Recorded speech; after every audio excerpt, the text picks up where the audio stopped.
Hai semua, kali ini aku akan berbagi pengalaman mengenai perawatan PRP yang pernah aku jalanin sebanyak 12 kali, yaitu dari tahun 2018 sampai dengan tahun 2020.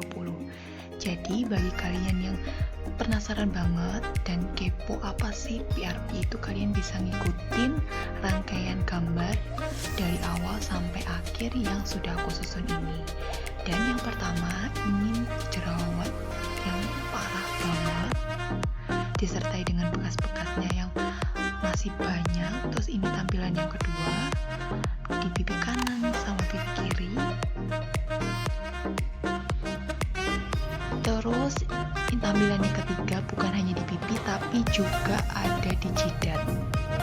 Ini ada tampilan nomor 4 di saat jerawatnya itu meradang banget sampai kelihatan mengoreng. Ada tampilan yang kelima sama seperti tampilan yang keempat, masih parah banget walaupun udah diobatin segala macam obat dan dibersihin secara maksimal. Selanjutnya akan menjelaskan apa sih PRP itu. Jadi kepanjangannya PRP adalah Platelet Rich Plasma. Untuk menjalani perawatan PRP, kita akan melakukan 4 tahapan. Tahapan yang pertama yaitu PRP injection into the affected area, berupa pengambilan darah di lengan kanan ataupun lengan kiri sekitar 5 sampai dengan 10 ml darah, yang tujuannya untuk menghasilkan platelet rich plasma. Tetapi sebelum menghasilkan platelet rich plasma, darah asli yang diambil dari tubuh kita tersebut akan dimasukkan ke dalam alat yang namanya alat stirrer yang akan diputar dengan kecepatan tertentu sehingga menghasilkan 3 bagian darah. Yang paling atas berwarna kuning yaitu platelet poor plasma, yaitu darah yang miskin akan platelet. Kemudian darah yang di tengah-tengah campuran antara darah kuning dengan darah merah yaitu platelet rich plasma berupa darah kaya akan platelet, dan paling bawah red blood cell. Oh iya, kalian yang belum tahu apa sih alat yang digunakan untuk melakukan perawatan PRP ini, jadi klinik kecantikan memiliki alat yang namanya hyaluron pen. Ukurannya seperti spidol papan tulis yang dilengkapi dengan jarum. Jarum ini selalu akan diganti apabila akan melakukan perawatan PRP. Jadi sifatnya higienis dan steril. Tahapan PRP yang kedua adalah facial wajah. Tujuannya untuk mengangkat sel kulit mati dan menghilangkan make up yang sekiranya masih menempel di wajah kita, karena sebelum datang ke klinik kecantikan kita menggunakan make up. Selain itu juga bisa mengangkat dan menghilangkan komedo yang ada di dalam ataupun di permukaan kulit kita. Kenapa sih dalam melakukan PRP harus ada tahapan melakukan facial? Karena apabila wajah kita masih terdapat mata jerawat yang sedang meradang dan komedo yang masih menempel ataupun sel kulit mati yang ada di permukaan kulit, maka terapis tidak bisa secara maksimal dalam melakukan perawatan PRP, yaitu pada saat melakukan pengerawatan wajah menggunakan alat yang bernama hyaluron pen yang udah aku jelasin sebelumnya.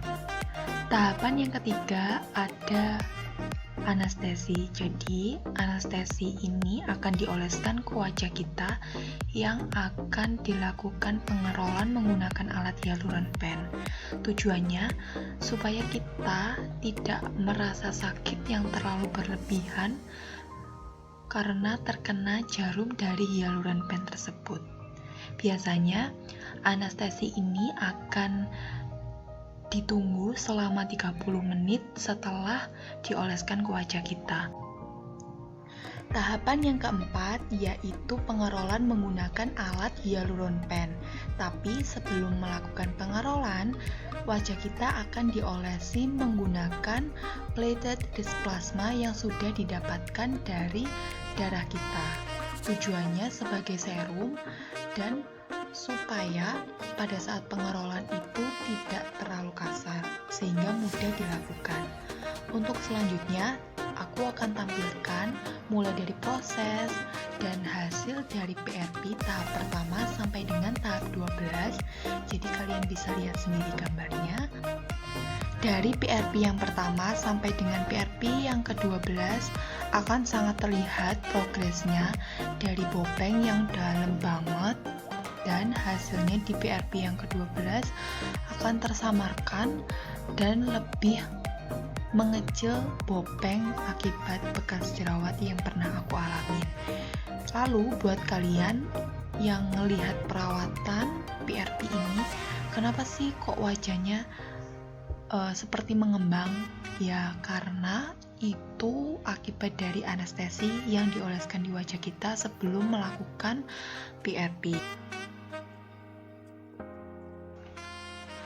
Buat kalian yang telah melakukan perawatan PRP, jangan sekali-kali mengelopek sel kulit mati akibat dari perawatan PRP tersebut. Tunggu aja seminggu atau lebih, boleh kalian mengelupas sel kulit mati tersebut apabila dirasa tidak sakit, atau dibiarin aja sampai sel kulit mati tersebut mengelopek dengan sendirinya. Jadi jangan sekali-kali kalian memegang-megang atau sengaja menghilangkan sel kulit mati tersebut, karena apabila dihilangkan secara sengaja itu malah membuat luka dari hasil PRP semakin parah ataupun mengoreng. Jadi hasilnya tidak akan maksimal, bukannya menghilangkan bopeng malah bisa jadi membuat bopeng di wajah kita itu semakin parah.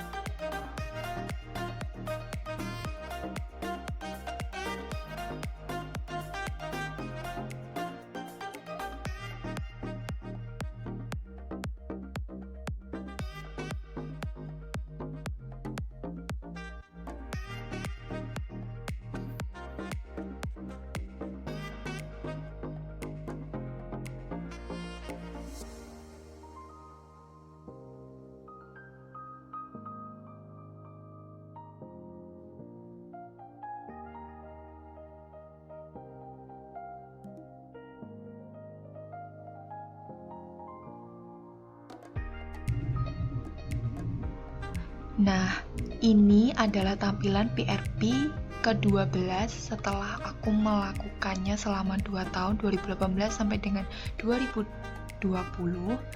Di akhir kalimat, di akhir video ini maksudnya, aku memberi peringatan kepada kalian untuk menyiapkan segala kebutuhan dari PRP, mulai dari budget, keadaan kalian, itu juga harus siap. Sekian cerita perawatan PRP aku kali ini, semoga jadi inspirasi kalian bagi kalian yang punya masalah dengan bekas jerawat, atau sekedar informasi aja buat dibagiin ke orang-orang lain. Semoga bermanfaat. Apabila ada salah kata, kelebihan atau kekurangan, mohon dimaafkan karena ini cuman dari pengalaman aku. Sampai jumpa di video berikutnya. Salah besar.